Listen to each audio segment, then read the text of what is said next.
Hey, Algebra 2, this is Unit 1, Lesson 3, and we are talking about families of functions, or function families. Okay.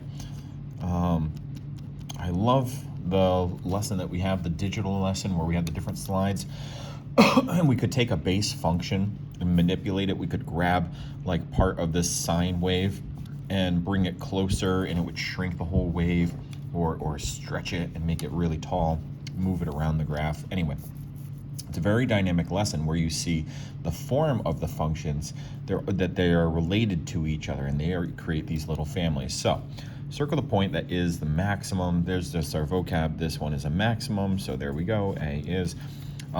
All of these at the top here are maximums because they all have the same height, and it is the highest part of the graph. Select an increasing interval. So that means between which points would it be increasing? So when I look from C to D, that's decreasing. From B to C, it's increasing, but then decreasing. It looks like the interval from D and on, now it's an interval, so it's going to be like a chunk of these. Let's see. It's hard because it's kind of like this is increasing, and then it stops and starts decreasing. This is increasing, and then it stops. This is increasing. So I kind of don't like this question. I would want to say that it's increasing from maybe like, this like -8 to -5, and then it's increasing from somewhere here like negative on the x. All right, anyway, I think maybe this section here, B is within an area that it's centered within an area that is increasing. And then that's on a negative interval. Well, C to D, this whole area here is negative. So C or C to D, that'd be a possible answer. All right, let's move on. Here are graphs from two families of functions. So which families do they belong to? So, well, this one is a wave. So it is that sine wave. And this one is an upside down. It is a parabola, which is a quadratic. That is something that involves an x squared in the equation to make that parabolic shape. Describe the features of both of these. Okay, so let's look at the sine one. The sine one is one that it repeats, and it has multiple maximums and minimums. All right, multiple maximums, multiple minimums. It also it alternates between multiple sections in it that are increasing and decreasing intervals. So it has all of these intervals here that are decreasing from here down until it starts increasing. So it has multiples of those. It's a weird one. So yeah. Let's see, what else we got here? It is also continuous. It's continuous for both the no, it's continuous for the domain, but it's range. So continuous domain. But when we look at the range values, it looks like 5, 6, 7. It looks like the range, it only uses the numbers, the range, as low as 5, but it, less than or equal to 7. So I would say that, the range. So let's say like f of x, whatever. We didn't have a function name for this, but the output values go there. All right, let's look at this one. This one, if we look at domain and range and everything, this one is one that the entire domain gets used. We could imagine this going out to infinity, and any possible x value would have a point on the line. So it has a continuous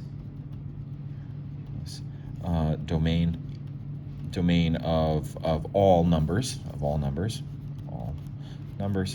The other one was also all numbers for the domain. Now the range itself, and the range is continuous. It's not discrete, but the range is going to be all of the numbers. So f of x would be all the numbers less than or equal to 0. So when we look at it, the top part of this graph, this doesn't go there. All right, what else do we got? We also have one maximum. We have one increasing and one decreasing, one increasing and one decreasing part of the graph. Yeah. And we got both arms of this graph going down. All right, what else we got? So number 6. So select all the functions with graphs that have a minimum and a maximum. So sine waves have minimums and maximums. A quadratic, a minimum or a maximum. Yes, a quadratic would have a minimum or a maximum. A cubic, we don't see a cubic here, but a cubic is going to be one of those that has like one arm down and one arm up. Sorry, that's, so there is not going to be a maximum or minimum. A square root is going to be one of those that like either goes like this, or one of those that like starts and like goes down like that. It'll have a maximum or it'll have a minimum. And then exponentials, let's see. Exponentials are ones that are going to like, they're going to like grow. They go on forever in both directions, whether it's going up like that or backwards, or exponentially like decaying. No, that's not exponentially, but anyway, a decay one would look like this. It doesn't matter, but that one does not have maximums or minimums. Label the maximum minimum for each. This one, well, it seems that it stops right here. So this is a minimum at -1, -4, -1, -4. And it looks like this goes on forever. This one seems to have a maximum, and the coordinate would be -3 plus 2, -3 and 2. All right, and that's how we record coordinates. We're almost there. 8 and 9 are the last two. Select all the function families whose graphs either always increase or always decrease. Well, the sine one doesn't, because the sine is a wave. That doesn't, it doesn't always increase or always decrease. It does one or the other at different parts. Quadratic equations are those parabola-shaped ones. All right, so wavy for sine. That doesn't fit. Parabolas have increasing and decreasing, not or. So that cubics are ones that when we look at them, they're like that weird little shape like this, where this is increasing. So, or it's flipped around like that, and it's decreasing. So a cubic is one of those. Square root is one of the ones that like looks like this or looks like that.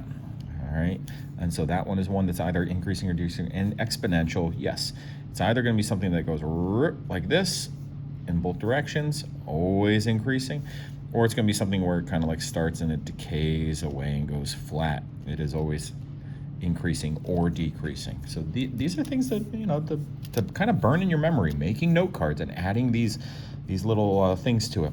For each cubic function shown, so cubic and a cubic, determine if the graph is always increasing or always decreasing. Well, from here, as we go from left to right, the graph is starting up high and then it's always decreasing. This one, you're starting off here and the graph is always increasing from left to right. So this one is always decreasing, this one is always increasing. That's it, folks. There's a lot of vocab with this lesson. I would encourage you to go back to the slides. I'd encourage you to maybe make some flashcards of the different groups, where the flashcard has like the name, but like then maybe the back of it has like different examples and pictures of those families and what they could look like, and the words, the characteristics of them. Yeah. All right. Take care, folks. Bye.